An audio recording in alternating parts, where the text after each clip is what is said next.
And this is the man they've got to beat, the most highly motivated driver in the championship, the fastest man in the sport, backed by the most sophisticated team in Formula One. Ayrton Senna was testing at Estoril last week, a new car and a new engine, Honda swapping the all-conquering V10 for the new V12.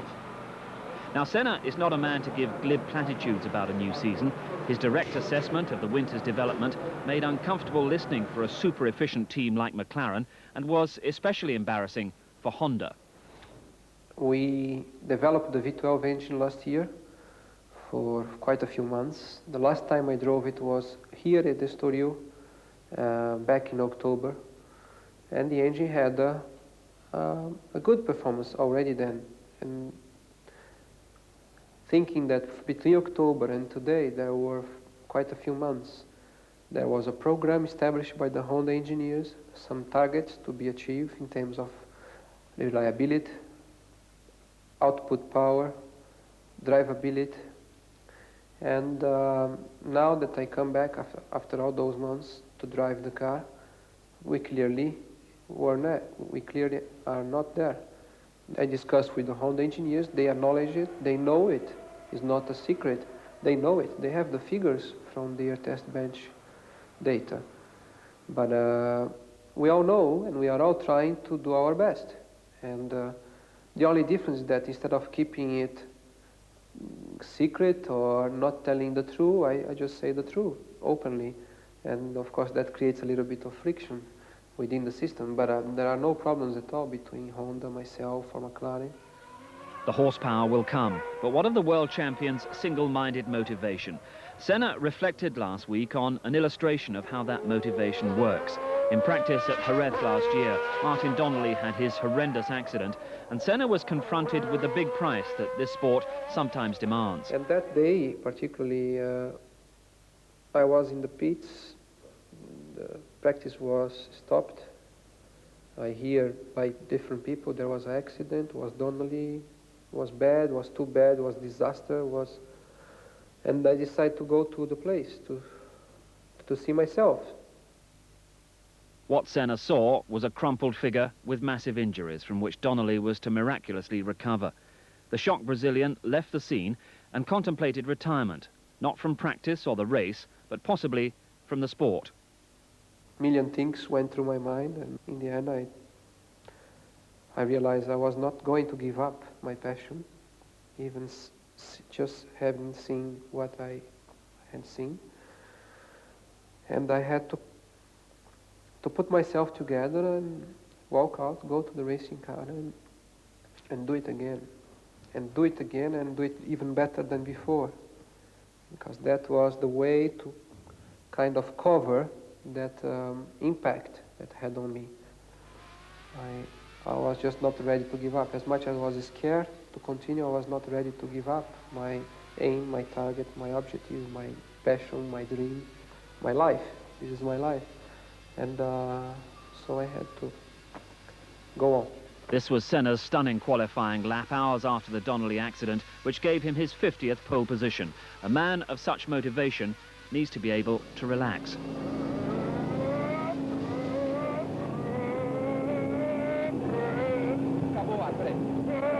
And Senna can relax, although thoughts of motor racing never seem to be too far away. Relaxation is back home at his beach house in Brazil.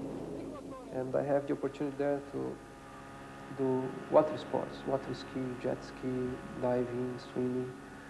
I can do a little bit of tennis there in my house. I can do my training program, which is jogging and some exercise, all in hot conditions, which is important.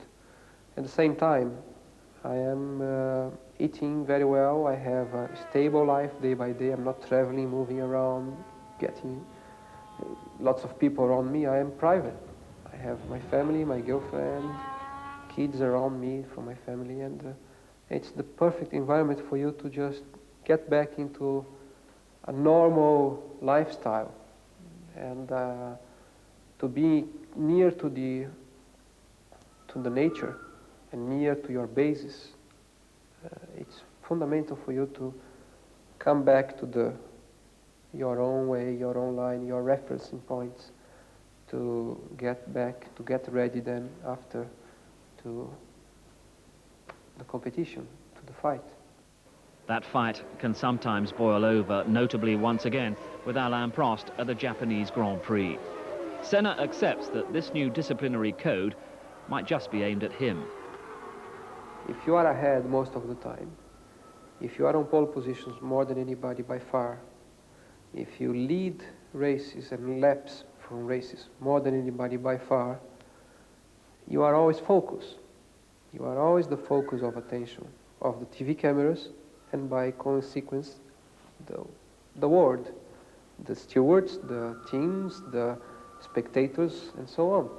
And any single mistake you make, or anything wrong that goes with your car, or anything wrong that goes where you are, is well noted. I race for a team that is very successful. I race with people that give their maximum to win. They have demonstrated over the years before I was part of the team. But we have to do what we believe is right, not what other people would like you to do, what other people would expect you to do, because they are competition. They are not on your side. Therefore, you have to aim for what your mind tells you, what your heart tells you, and whether you get it right most of the time, but sometimes wrong, you have to be prepared to pay the price. And people must be prepared to see it and accept it, because motor racing is dangerous by definition. Motor racing is exciting. Motor racing is a sport that brings people to the limit, man and machine, and it must be seen as that. And people that are on the limit and equipment that work on the limit are bound to go wrong from time to time, and that must be taken into consideration to be part of the game. And the high-speed game starts again this weekend with the Phoenix Grand Prix in Arizona, opening round of the championship. Highlights in